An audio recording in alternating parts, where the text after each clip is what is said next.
You're standing in your kitchen at 11 p.m. The fridge hums, the stove light glows blue, and without thinking, you turn on one more lamp before you go to bed, just so the house isn't fully dark. You don't know why you do this. Nobody taught you to fear the dark exactly, but the real answer is far stranger.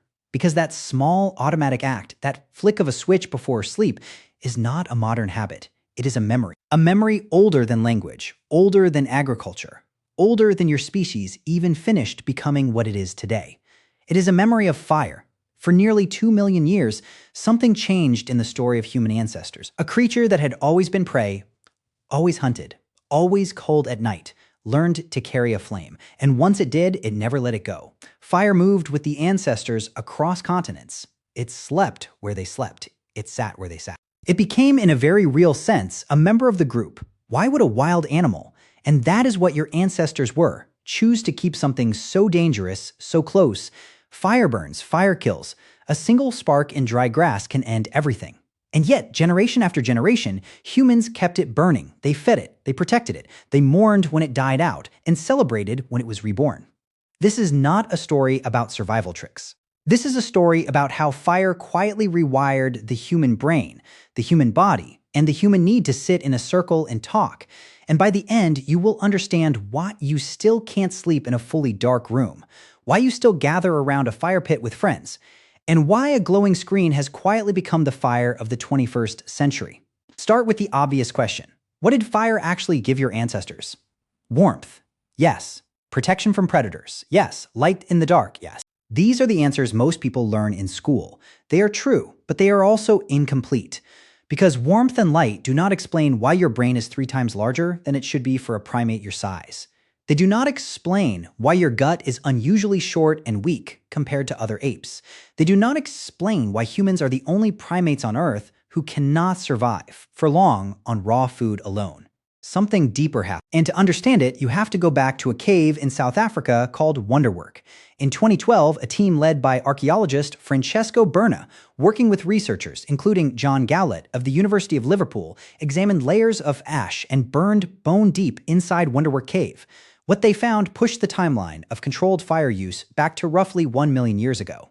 Not campfires from modern humans, fire controlled by an earlier ancestor called Homo erectus. 1 million years is difficult to picture.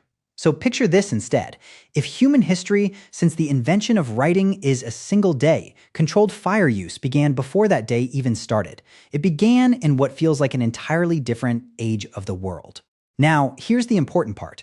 Homo erectus did not just use fire to stay warm. Researchers believe this species used fire to cook. And cooking, it turns out, may be the single most transformative technology in human evolutionary history. This idea has a name. It is called the cooking hypothesis, and it was proposed most forcefully by Harvard biological anthropologist Richard Wrangham. In his research, and later in his book Catching Fire, How Cooking Made Us Human, Wrangham argued that cooked food changed everything about the human body. Here's the plain English version of why that matters. Raw food takes enormous energy to digest. Your gut has to work like a machine grinding through tough plant fibers and raw meat, extracting only a fraction of the available calories. Chimpanzees, your closest living relatives, spend nearly half of their entire day just chewing.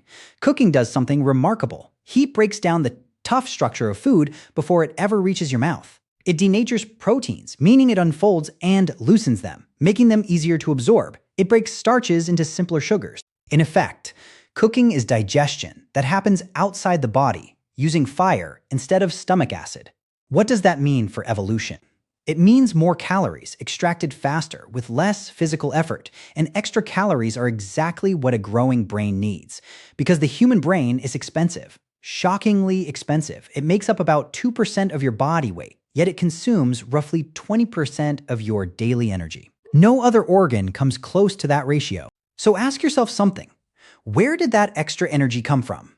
Consider a simple comparison. A chimpanzee eating raw meat has to chew it for a very long time, sometimes for hours, just to break it down enough to swallow and digest. A human eating cooked meat can chew the same portion in minutes. The food arrives in the stomach already partly broken down by heat. Less work for the jaw, less work for the stomach, more usable energy reaching the bloodstream. Wrangham and his colleagues tested this idea directly. In studies comparing raw and cooked starches, cooked versions consistently yielded more usable calories per gram than their raw counterparts. Mice fed cooked meat gained more weight than mice fed the same amount of raw meat. Even though the calorie count on paper was identical, something about the cooking process itself was unlocking energy that raw digestion simply could not access. Now, scale that difference across a population, across tens of thousands of years, across countless meals. A small daily energy surplus, repeated across an evolutionary timescale, is exactly the kind of pressure that can reshape a species. Wrangham's answer is direct. It came from cooking. As diets shifted from raw to cooked, ancestors needed smaller guts to process food, since cooked food is easier to digest. Smaller guts use less energy to maintain. That freed up energy, redirected over hundreds of thousands of years, may have helped fuel the growth of a larger, hungrier brain. This is sometimes called the expensive tissue hypothesis, developed by anthropologists Leslie Aiello and Peter Wheeler in 1995. The idea is simple once explained. The body has a limited energy budget. If one organ grows, another usually has to shrink to pay for it. In humans, the gut shrank, the brain grew. Fire and cooking may be the reason the trade was even possible. Think about what that means. The very organ you're using right now to understand this sentence may exist, in part, because your ancestors learned to sit beside a flame and cook their food. There's a second piece of evidence worth knowing here, one that comes from teeth rather than brains. Anthropologists studying the fossil record have noted that human teeth and jaws became progressively smaller and weaker over the last 2 million years, even as brain size climbed. Smaller teeth make little sense for an animal eating tough raw roots and fibrous raw meat, but they make complete sense for an animal eating food that has already been softened by fire. The jaw did not need to be a powerful crushing tool anymore, because the fire was doing part of that job in advance. Every time you take an easy bite of dinner tonight, your jaw is quietly relying on a shortcut your ancestors built with flame, not muscle. But brain growth is only half the story. Because fire did something else, something far less obvious. It changed the shape of the human day. Before fire, the day ended when the sun went down. Darkness meant danger. Predators hunted at night. Vision was useless. The safest option was to freeze in place, stay silent, and wait for morning. Fire broke that rule. Fire extended the day. It pushed back the darkness and created a new zone of time that had never existed before. A lit space after sunset where the group could still see each other's faces.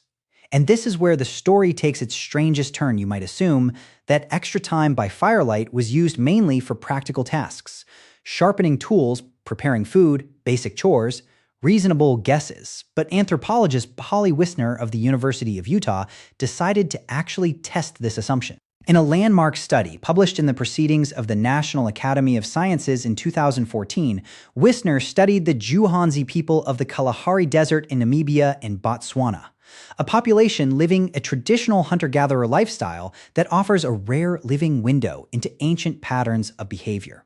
Wisner recorded conversations during the day and compared them to conversations that happened at night, around the fire.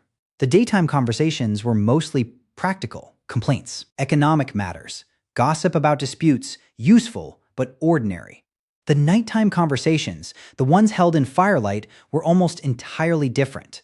They were stories, myths, songs, tales about distant relatives, ancestors, and the wider social world. Firelight conversation carried nearly none of the daytime bickering. Instead, it carried imagination. Why would that be? Here's a possible answer. Daylight is for tasks. Firelight is for connection. When the group could no longer work, hunt, or gather, the fire became a stage. And what filled that stage was story. This matters enormously, because storytelling is not a small side effect of human culture. It may be one of its foundations. Stories transmit values across generations. They teach who is trustworthy and who is not. They map out distant geography that no single person could explore alone. They build a shared identity that stretches beyond what any one person witnesses directly. Fire, in other words, may not have just cooked your ancestors' food. It may have cooked the human imagination. And there is a psychological layer here, too. Firelight softens faces. It slows breathing. Researchers have observed that watching flickering flame appears to lower blood pressure and promote a relaxed, almost meditative state in modern humans studied in controlled settings. Something about the irregular, gentle movement of fire seems to calm the nervous system. Ask yourself why camping trips feel restorative in a way that scrolling through your phone at home never quite matches. Is it really just fresh air? Or is your body responding to something much older, something it half recognizes? Now, here comes the counterintuitive twist, the part that reframes everything you thought you understood about fire. Most people assume the main use of fire was defense, keeping predators away. A wall of light and heat that lions and hyenas would not cross. But this explanation, while partly true, misses something important. Fire alone does not fully explain how small, physically weak, slow-running early humans avoided extinction on a landscape full of far stronger predators. Something else had to be doing heavy lifting. That something else was social bonding, and fire was its engine, not because flames scared off every predator, but because fire created a fixed gathering point strong enough to hold a group together after dark, when scattering alone was most dangerous. Before fire, groups likely dispersed at night, each individual finding a separate hiding spot, because there was no shared safe space to gather in. Fire changed that. It gave the group a single defended location, and a group defending itself together survives far better than individuals scattered and alone. So the deeper function of fire may not have been repelling animals directly. It may have been repelling isolation. Fire made togetherness possible at the exact moment isolation would have been fatal. This reframes the entire narrative. Fire was not simply a tool for keeping warm. Fire was social infrastructure. It was the original meeting hall, the original living room, the original place where humans learned to trust the people beside them, because they had survived the night together, again and again, for hundreds of thousands of years. And there's one more twist worth sitting with. Fire likely changed human sleep itself. Most mammals sleep in short, scattered bursts throughout a 24-hour period, but humans sleep in one long, consolidated block, usually at night. Researchers, including sleep scientists studying modern hunter-gatherer groups, such as the Hadza of Tanzania, have proposed that firelight may have helped enable this shift. A safe, lit space at night meant humans no longer needed to sleep lightly and briefly out of constant vigilance. They could sleep deeply for longer. Because the fire was standing guard, deep, consolidated sleep supports memory consolidation, emotional regulation, and complex thinking. In other words, fire may not only have fed the brain through cooking, it may have protected the very sleep that brain needed to function. Does that surprise you? A campfire, quietly shaping the architecture of human sleep. There's another layer to the sleep story that deserves attention. Anthropologist Carol Worthman, who has studied sleep patterns across a range of traditional societies, found that even today, groups without electric lighting tend to sleep in segments loosely built around the burning and dying down of a fire. People would often wake briefly in the middle of the night, tend the flame, talk quietly for a while, and then return to sleep. This pattern, sometimes called first sleep and second sleep, appears in historical writings from pre-industrial Europe as well. Electric light erased this rhythm almost entirely within a few generations, but the fact that it existed so widely on separate continents among unconnected populations suggests fire did not simply allow sleep. It actively shaped the rhythm and structure of it. Now, bring this forward, because you still live inside this ancient pattern, whether you notice it or not. Think about your evenings. When the sun sets, do you sit in true darkness? Almost never. You reach for a switch, a screen, a lamp. Humans today are, without exception, still uncomfortable ending the day in total dark. That discomfort is not irrational. It is ancestral. Consider the modern living room. Many homes still feature a fireplace, even in climates where central heating makes it entirely unnecessary for warmth. Why keep it? Because a fireplace does something heating vents cannot. It gathers people. Furniture in most living rooms still faces a central point, echoing the exact geometry of a circle around a flame. Consider camping trips and backyard fire pits. People pay money, drive for hours, and sit outside in the cold specifically to build a fire and stare at it together. Nobody needs to be told what to do at a campfire. Conversations simply starts. Stories simply emerge. Something ancient switches on almost automatically. Notice something else about these gatherings. Phones tend to disappear near a real fire. People who cannot put down a device indoors will often set it aside without thinking, once flames are crackling in front of them. Something about the presence of actual fire seems to satisfy a need that a screen only partially fills. Perhaps this is why so many people describe campfire nights as some of the most memorable, most relaxed evenings of an entire year. Even though, by any practical measure, almost nothing happened. No task was completed. No goal was achieved. People simply sat, watched light move, and talked, and somehow that was enough. Was it ever really about the marshmallows? And now consider the screen in your hand. Bright, glowing, held close to the face in the dark. People gather around group chats, live streams, and video calls the same way ancestors once gathered around flame, seeking light, story, and connection after the sun goes down. Is that comparison exaggerated? Perhaps partly. But the pull, the impulse toward light and shared story once darkness falls, is strikingly similar. Screens did not create this behavior. They simply gave an ancient impulse a new outlet. This is worth pausing on because it changes how you might see your own evening habits. That instinct to check your phone before bed, to want some form of light and connection before sleep, may not be a modern flaw at all. It may be a very old need wearing a very new mask. Think about the content people actually consume at night. Long videos, serialized dramas, true crime stories told in slow, atmospheric detail, podcasts where two hosts simply talk, unhurried. The way people once talked around a flame, the format has changed completely. The underlying need has not moved an inch. Humans still want story, delivered by voice in low light at the end of the day. Streaming platforms did not invent this appetite. They simply built a very effective, very profitable delivery system for something that already lived deep inside the species. Even the design of modern devices seems to echo old firelight instincts.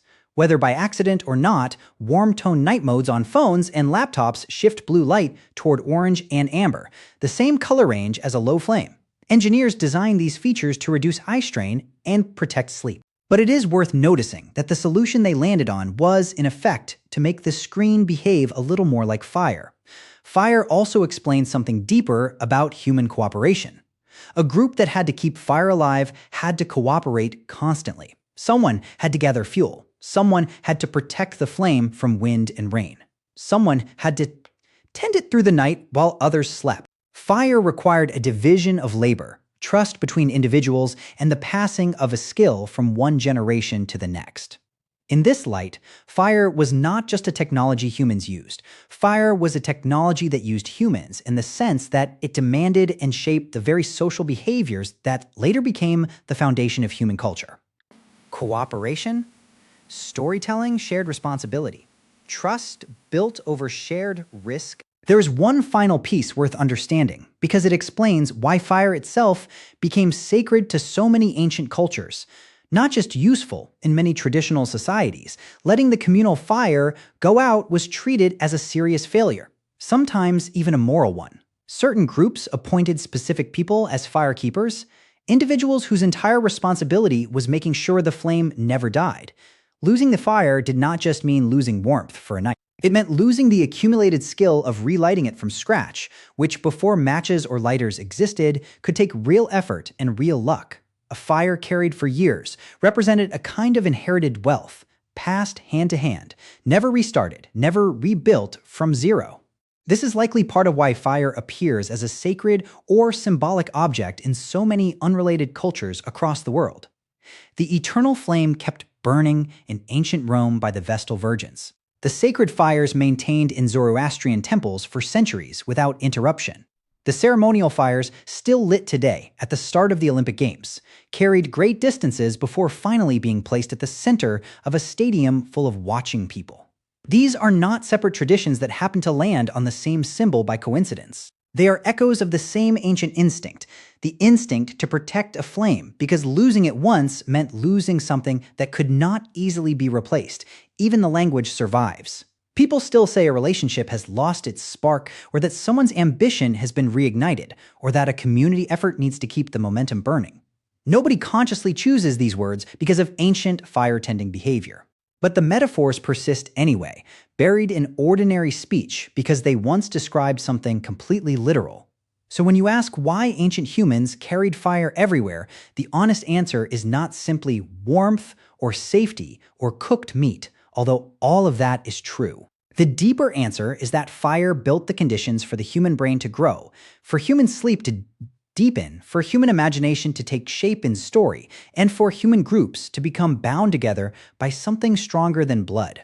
A shared flame tended together, night after night, for a very long stretch of time. You are the outcome of that long tending. Every time you feel drawn to a warm light in the evening, every time a group of strangers falls quiet and comfortable around a bonfire, every time a story told after dark feels more meaningful than the same story told at noon. Some old circuitry inside you is responding to a memory it cannot name. A memory that came before language. A memory of your ancestors, huddled close, feeding a flame that fed them back. So think again about that lamp you turn on before bed. That quiet, automatic refusal to sleep in total darkness. It is not a small habit. It is a message passed down across nearly 2 million years, carried in your body long after the flame itself is gone.